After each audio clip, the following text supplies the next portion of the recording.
اعوذ باللہ من الشیطان الرجیم بسم اللہ الرحمن الرحیم۔ السلام علیکم ناظرین، اس یوٹیوب چینل پر آپ سب کو آج پھر سے خوش آمدید۔ یہ رمضان کے دنوں میں پڑھنے والی دعاؤں کی سیریز کی 13ویں ویڈیو ہے۔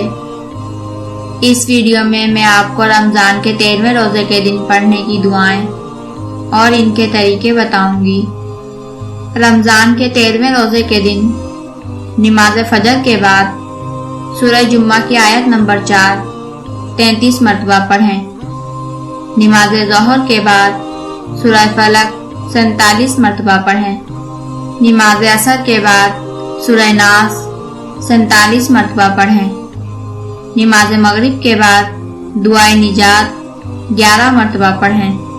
دعائے نجات یہ ہے: ربنا آتنا فی الدنیا حسنۃ وفی الآخرۃ حسنۃ وقنا عذاب النار۔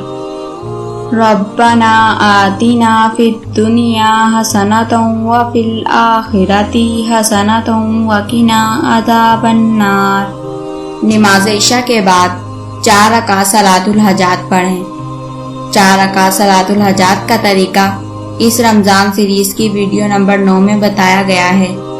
اگر آپ 4 رکعت صلاۃ الحاجات کا طریقہ سیکھنا چاہتے ہیں تو آپ رمضان کی دعاؤں کی سیریز کی ویڈیو نمبر 9 میں دیکھیں۔ 4 رکعت صلاۃ الحاجات پڑھنے کے بعد 3 مرتبہ سورہ مزمل پڑھیں۔ یہ تھی رمضان کے 13ویں روزے کے دن پڑھنے کی دعائیں۔ انشاءاللہ آپ سب سے نیکسٹ ویڈیو میں ملاقات ہوگی۔ تب تک آپ اپنا اور اپنے گھر والوں کا خیال رکھیے گا۔